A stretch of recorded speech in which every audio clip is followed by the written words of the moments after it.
Plusieurs structures engagées dans la lutte contre la vie chère ont reçu des dons du Conseil national de lutte contre la vie chère. Concours régional de langue maternelle, la direction régionale de la culture Abidjan a procédé à la remise des prix. En Afrique du Sud, les éléphants femelles prennent désormais la pilule. Vous saurez pourquoi dans ce journal. Bonsoir à tous et merci de vous informer sur RTI 2. Voici une action qui pourra aider à améliorer le quotidien des populations. Plusieurs structures engagées dans la lutte contre la vie chère ont reçu des dons du Conseil national de lutte contre la vie chère, des dons qui leur permettront de mener plus efficacement leurs activités. Félix Amani et Edouard Delazer. 3 véhicules de type 4x4, 418 lots en matériel informatique et bureautique, remis aux 7 structures de lutte contre la vie chère en Côte d'Ivoire. Un don du ministère du Commerce et de l'Artisanat pour leur permettre de mieux contrôler le prix des produits sur le marché en vue d'améliorer le niveau de vie des populations. La Côte d'Ivoire doit gagner en compétitivité et le consommateur doit gagner en droits et en articles à prix compétitif. Mais il appartient à toutes les structures de participer à ce travail. C'est pour ça que nous donnons des moyens à des structures partenaires, les fédérations de consommateurs, le Conseil national de lutte contre la vie chère et les départements du ministère pour permettre à chacun d'apporter sa pierre dans cette bataille. Les bénéficiaires promettent faire bon usage de ces matériels reçus. Nous reconnaissons donc que le ministère nous montre aujourd'hui et nous accueillons donc cet appui à bras ouverts, et cet appui va nous aider à booster effectivement, comme je l'ai dit, nos activités sur le terrain. Nous avons reçu des ordinateurs, des clés internet et ça va vraiment nous aider parce que nous avons des enquêteurs sur le terrain qui font des enquêtes journalières sur les marchés et qui compilent ces informations, qui nous les envoient à l'office. Environ 200 millions de francs CFA, la valeur du don, qui va permettre le bon fonctionnement des structures bénéficiaires qui ont pour objectif de sortir la Côte d'Ivoire du lot des 50 pays les plus chers au monde. Les lauréats du concours régional de langue maternelle sont connus et la direction régionale de la culture Abidjan a procédé à la remise de prix. 5 élèves issus de lycées et collèges de Yopougon ont été primés. 5 lauréats du concours des langues maternelles, primés par la direction régionale de la culture et de la francophonie d'Abidjan. Ils ont été distingués pour leur meilleure maîtrise des langues maternelles, un concours linguistique initié pour la promotion et la valorisation des langues vernaculaires. 4 langues qui constituent les 4 syllabes qu'on a retenus. C'est le bété, le baoulé, le brié qu'on appelle l'achan et le malinké, c'est-à-dire le dura. Après l'état des lieux de nos langues nationales, n'est-ce pas, dans le pays, particulièrement la Côte d'Ivoire, le constat c'est qu'il y a une disparition progressive de nos langues nationales, voire même une extinction de nos langues nationales. Et si on ne prend garde, nous risquons de perdre nos langues. Or, les langues véhiculent une identité culturelle. 34 candidats des lycées et collèges de la direction régionale de l'éducation nationale et de l'enseignement technique d'Abidjan 3 ont participé à ce concours. Les 5 meilleurs retenus par le jury disent être satisfaits de leur prix. J'ai parlé le Senufo et le Djoula. Je suis contente, j'exhorte tous mes autres amis à parler la langue maternelle. Je suis contente d'avoir participé à ce concours car la langue maternelle est un trésor pour nous les Ivoiriens. La direction régionale de la culture et de la francophonie a mis à profit la journée internationale de la langue maternelle pour organiser ce concours qu'elle entend perpétuer pour la maîtrise des langues maternelles par les élèves de Côte d'Ivoire. Un festival pour célébrer les femmes, Afriki Mousso, qui est à sa 2e édition, se déroulera du 26 au 28 mars prochain. Ce rendez-vous multiculturel en faveur de la promotion de la femme africaine est initié par l'ONG Abidjan Festival. Reportage Issa Yeo et Léon Brou.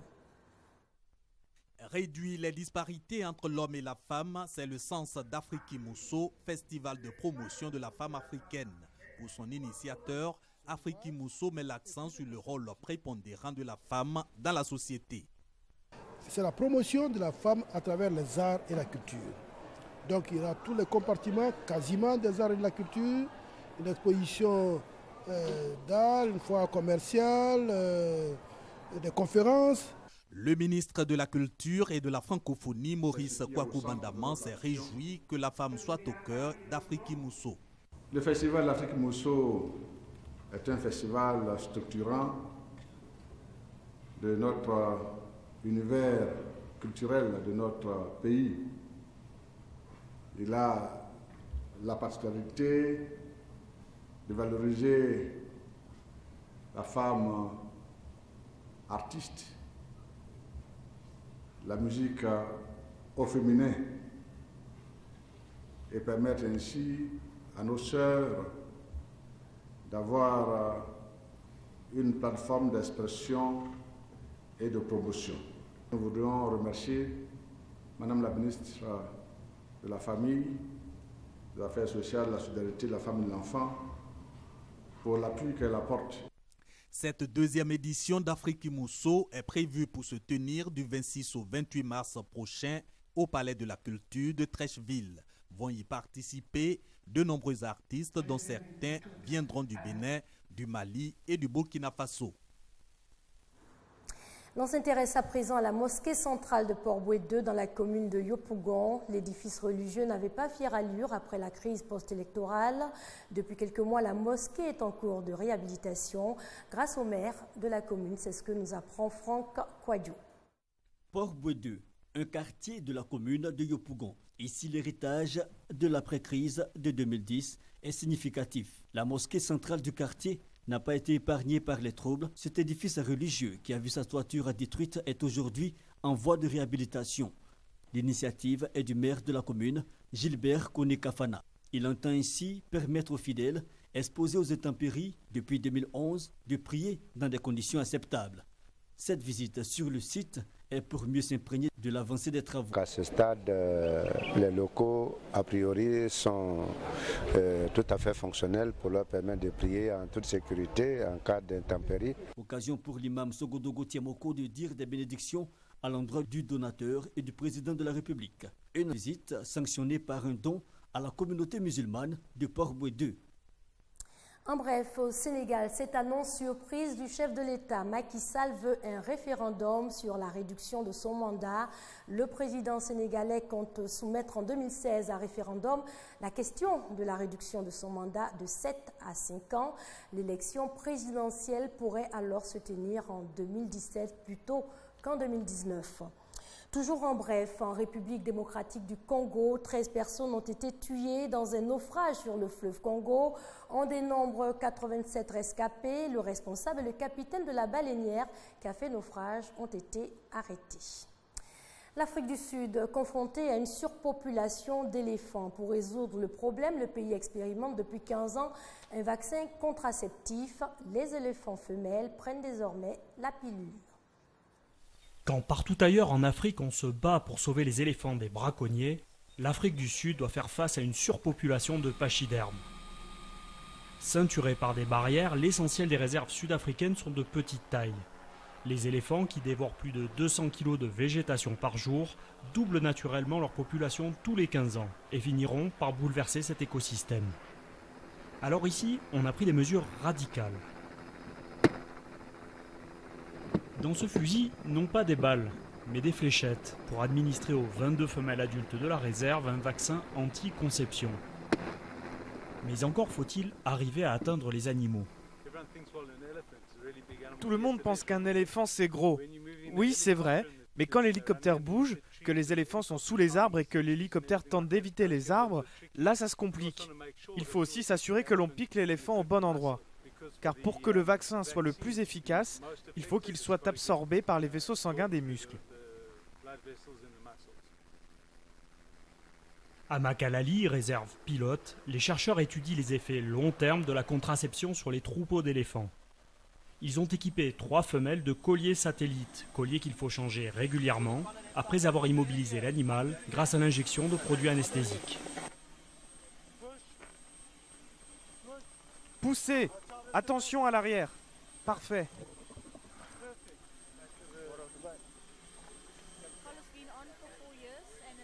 Elle a porté ce collier pendant 4 ans et il est périmé. On lui place un tout nouveau collier, ce qui va nous permettre de la suivre et d'affiner les relevés de données. Ces déplacements sont ceux du troupeau entier, donc les relevés sont très importants concernant les effets secondaires sur le comportement des animaux et pour s'assurer que tout se déroule comme prévu.